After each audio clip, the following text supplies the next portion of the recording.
everyone, this is Nick here, and it's time for the 2-week roundup, the very first one in 2016 in fact. So I hope you had a good New Year's celebration, and let's have a recap of what we've been looking at in the last 2 weeks. Now, as a backdrop this time, you people that are experts in flags might know we've decided to make this Iceland themed. Yes, Iceland, I'm sure you know, but it contains some of the most happiest people in the world. Maybe because of the fresh air there, and they have the largest life expectancy. They have geysers, hot springs, a lot of volcanic activity there. Population about 323,000, and the capital is Reykjavik. Yeah, it sounds quite nice. I think I might want to go, you know.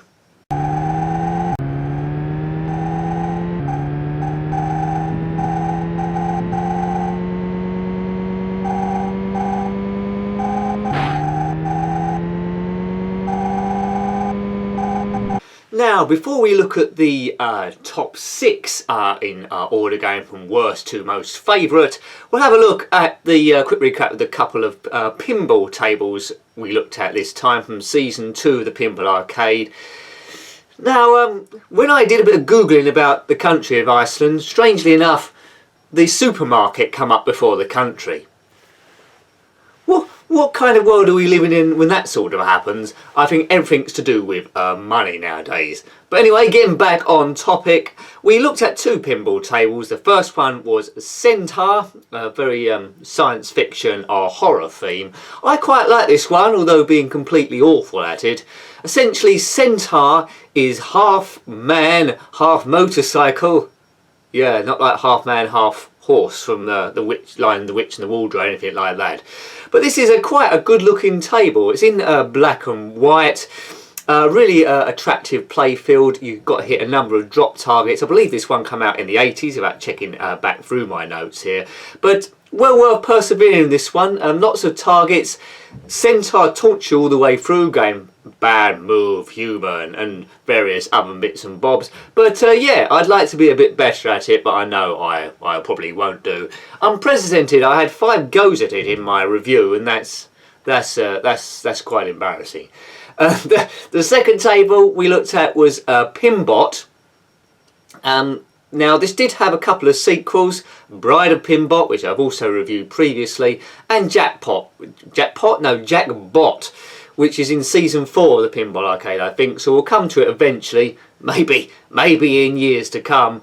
But on this one, it's another fairly basic table from the 80s, but you must unlock a visor that comes down to lock 2 balls, and so you get multi-ball, and all the way through you do a number of missions unlocking different planets like Pluto, Uranus, I won't say Uranus, no, I've said it, and various ones to the whole thing. So that's quite good as well.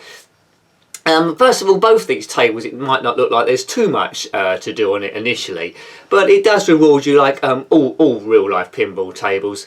If you're just having a cast and I know nothing about pinball, you probably think, what's the big idea?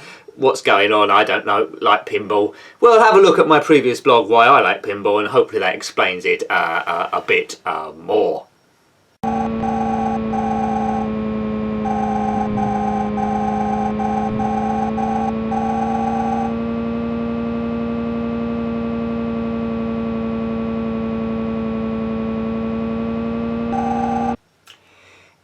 It's quite picturesque, Iceland.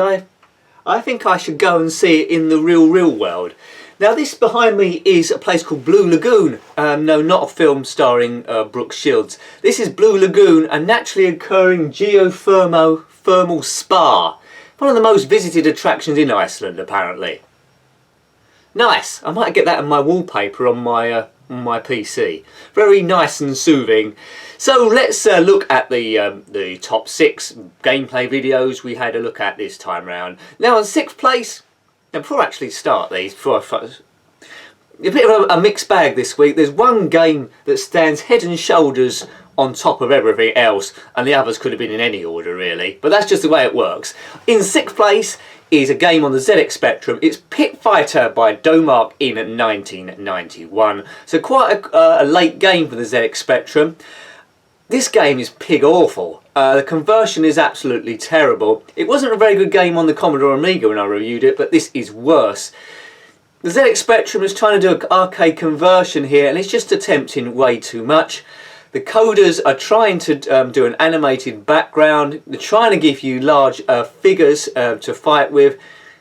It's an absolute complete dung ball of a mess. If anyone likes this game, you must be mental, or seen something I don't. Spectrum didn't have enough memory to really carry this game off. 128K version does have music, but I played the 48K version, and I've seen the 128K version. They're both terrible. You never really feel in control of the fighters. It's supposed to have realistic movement grafted from motion capture. That's completely lost in the ZX Spectrum game. I didn't get past the one fighter, the Executioner, and not even the calmness of the Blue Lagoon can calm me down after playing that game. I probably need about 3 or 4 weeks in therapy. So do check out that review, see if you can see anything that I haven't spotted by Domark. Absolute awful game. In 5th place, another ZX Spectrum game here. Yeah, it's Martianoids by Ultimate Play the Game, and it pains me to put 2 Spectrum games in 6th and 5th, because generally I mark them a bit up a little bit. But this was in 1987 by Ultimate at the end of their sort of run on the ZX Spectrum, and it seems like they was running out of ideas really. It's coded well, although it is a bit in monochrome. It uses their old-fashioned 3D isometric gaming engine.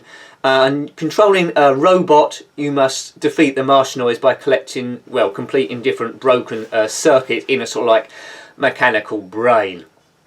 The game is way too big. The gameplay is not very, what's the right word? It's too samey. It's not varied enough, and I don't know. You need to be under some sort of medication to spend enough time to complete this game. It's not disastrous, it's just a little bit dull, and it doesn't have any new ideas which Ultimate were good at in their early years. So that's why that one comes in 5th place. So ZX Spectrum 6th and 5th this time, which pains me deeply. And in 4th place, this is another close one between this and a game on the Commodore Amiga. But in 4th place I put a Star Wars game, because when you've got a Star Wars license you should do a little bit better than this. It's a bit lazy. It's Star Wars Flight of the Falcon on the Game Boy Advance, published by THQ in 2003. Why have I put this 4th and not a bit higher up? Basically you're controlling the Millennium Falcon on stage 1 of this over the planet Tatooine, if you followed any of the films. You must destroy a number of TIE fighters, and once you've done that without getting blown to smithereens, you then go on to the next stage, which is on Tatooine itself, where you control a land speeder going through the streets where you can't crash into anything for a certain level of time. It's a good idea, but it all looks a bit 2D when it's trying to be a 3D. The TIE fighters are very much cut and paste on the first stage, but the main thing with this is the levels just go on way too long. If the levels had been about a quarter of the length, it would have given you a bit of momentum, a bit of speed on the game, and I might have marked it a bit higher. It might have been okay then. Now my review will make the game a little bit duller than it really should be, because music does play throughout, and Star Wars music does lift any poor Star Wars conversion. But I had to turn the music off, of course, because of copyright infringement. They do content matching, and yeah, you might get into trouble for that. But do have a look at that one. That's Star Wars Flight of the Falcon. I did check a few other reviews as well after I did this one, and my opinions seem to be pretty much the same. Goes on too long, pretty lackluster. So yes, that was Pit Fighter, Martianoids, and then Flight of the Falcon.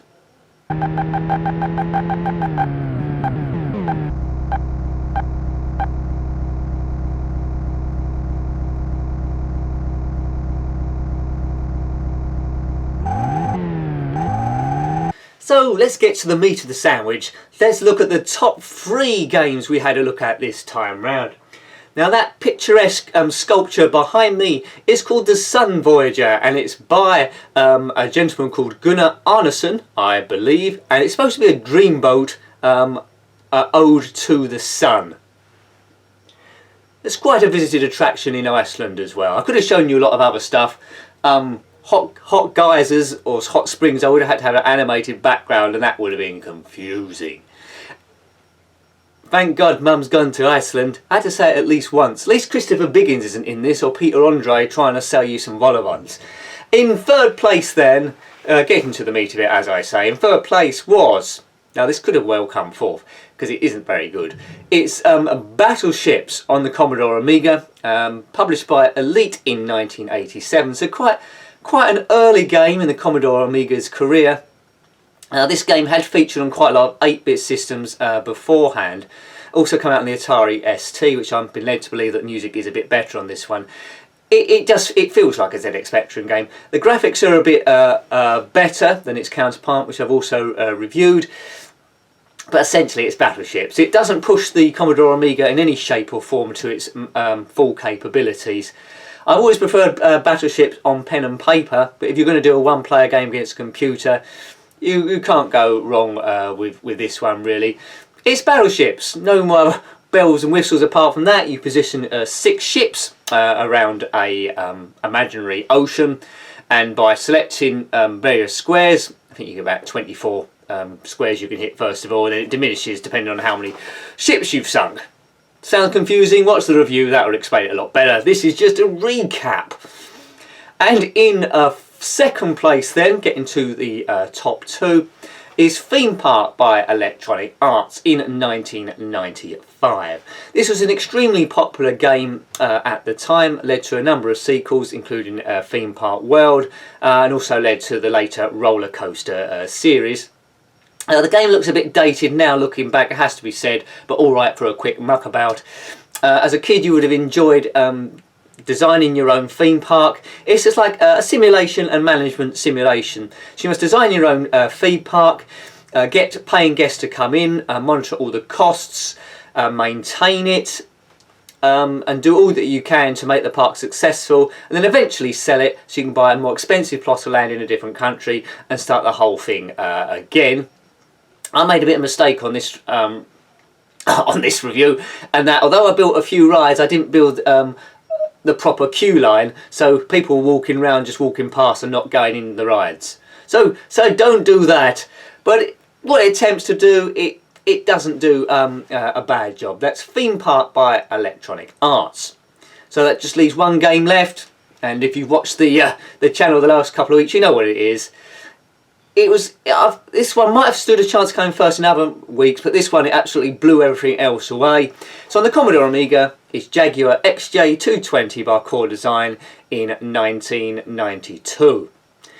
Extremely popular game at the time, a complete rip-off of Lotus Esprit 2, and you can see it is when you look at it. I don't know how Core Design got away with it. They wouldn't be able to do it nowadays, but it plays really well. My slight preference is for Lotus 2 because that was the original one, but this does come with a track designer, which is a nice touch, as Lotus 3 did. The music's really good, although I had it on engine sounds, but what it gives you is you know, worth the money. It gives you 36 tracks over 12 different countries, all similar to the Lotus series as I aforementioned, and quite an easy learning curve to get into it. You know pretty much what you got to do, but the track editor makes it for me. So if you're struggling to advance to some of the later stages, you can use the track editor and jump into any of the other environments, which is quite a nice touch. That was a good thing that they did there.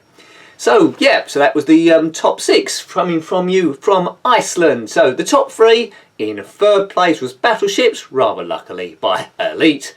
Second place, Theme Park by Electronic Arts.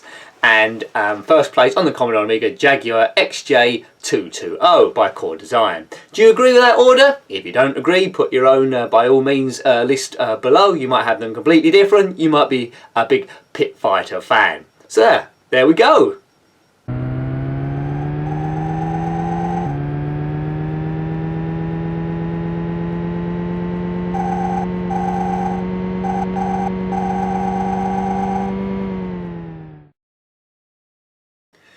Yep, so that's the end of this 2-week roundup, folks. I thought I'd treat myself, as I was definitely in Iceland. This isn't a green screen or anything. As I'm definitely in Iceland, I've come to the Perlan restaurant. This is quite a fine dining experience. It's a futuristic rotating restaurant. Yes. I don't know how these rotating restaurants work. If you go to the toilet and come back, your table might have completely disappeared. But I'll soon find out. So thanks for watching as always. Your comments are always welcome. Until next time, goodbye. I think I'll try the fish. Goodbye.